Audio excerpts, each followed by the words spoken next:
Get to the big shit, man. Yeah. All right, so spoiler alert. Spoiler alert. Don't do that. Spoiler alert to the people. Fast forward about 5 minutes or 10. We gonna talk. Although Twitter spoiled this shit for me before I even Twitter hit play. spoiled it. It ain't spoiling for me, goddamn. Hey, YouTube people that do the little timestamps, put right here. We are about to spoil Succession. Fuck out of Succession. Okay. So the LA Times posted in their obituary section.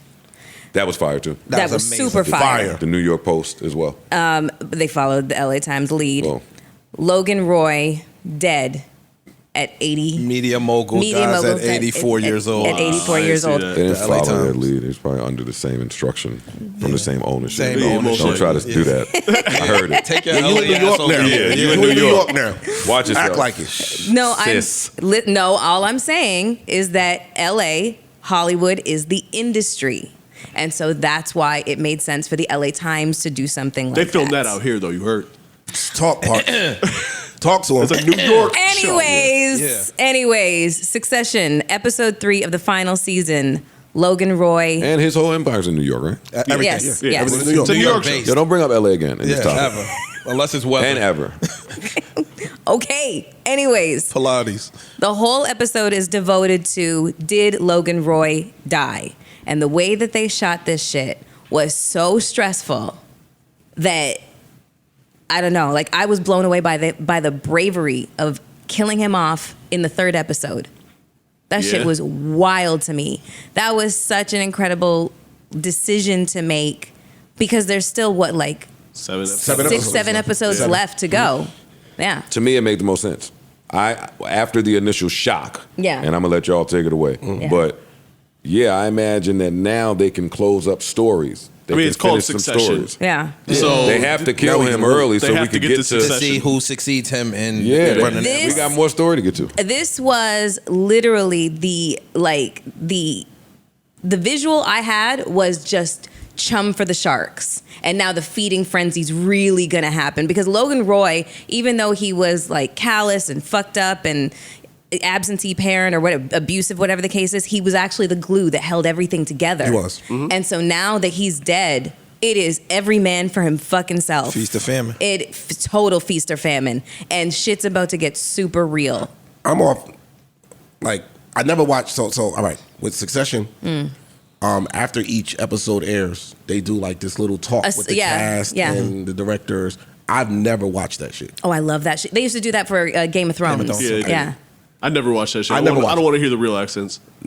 Well, no, I needed to. fuck me I up. needed to watch this because I just needed to get more, like, just the balls to pull this off. Episode 3, first off, Yeah. the way they did it, like you never saw an actual death scene. Like you didn't see him grab his chest and fall and hit the ground. You didn't see any of that. So I'm like, the whole time I'm like, all right, is he pulling a fast one on everybody, or he's the asshole. He'll do something like that. Tom. Right. No, I'm talking about. Oh, Logan Logan, Roy. yeah. Okay. Was this like an orchestrated plan? Let me make this call to them while I'm up in the air. The fans, the So kids Tom don't was know. the one that makes the call to the kids. First he tries to call Shiv. She Correct. won't answer. So then he calls Kendall. Was it Kendall or Roman? He calls one of the sons. Okay, and so then they pick up and then he says, "Your father's not okay." But the way that it was shot, I was like, did Logan tell him to say that in order to throw them off their game because of this whole merger acquisition thing that's happening? And then it takes it's more minutes pass, and then we start to see Logan lying on the floor, but just like a little bit of him. Right. You never see him in totality. You don't see him lying on the floor. It's just like literally like the top of his chest in the bottom of the frame. And you saw someone doing chest compressions. Yeah, chest compressions.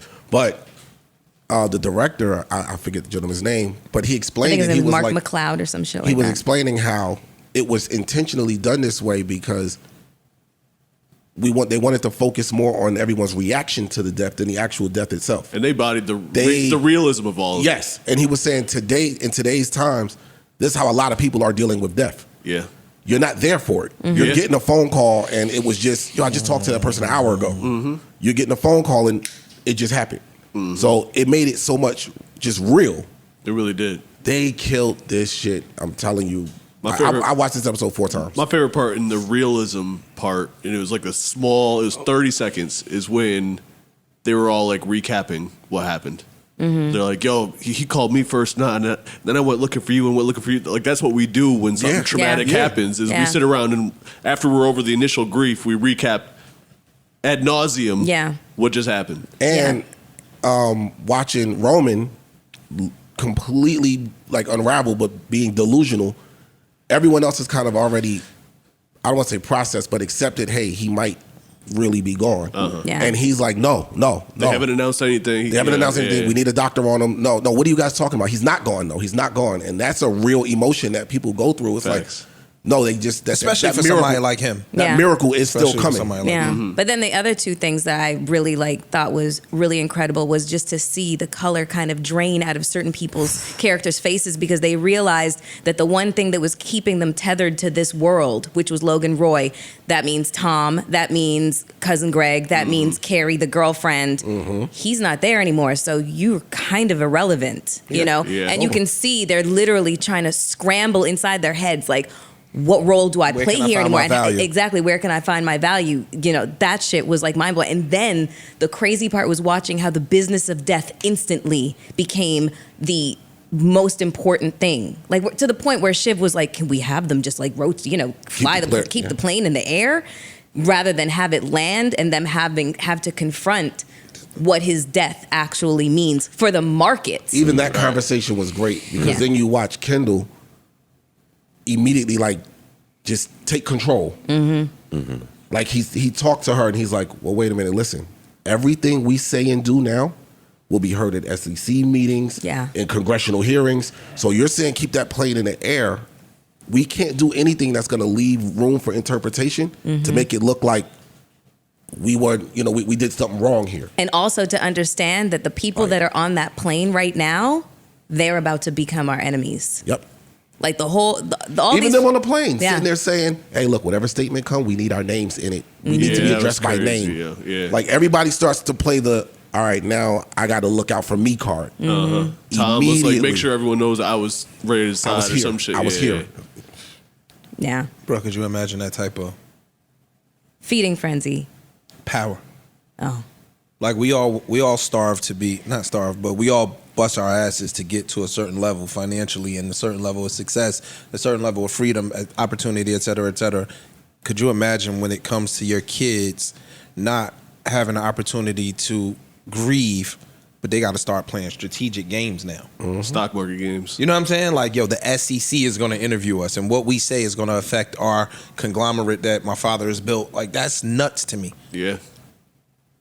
That's some wild shit.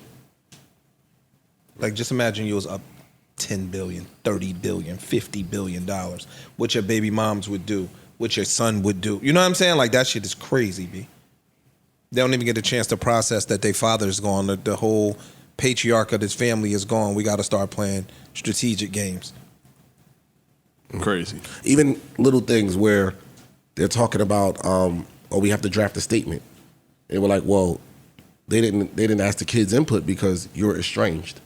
Yeah. And he immediately was like, hey, look, we ain't estranged. Get that word out of there. We not estranged.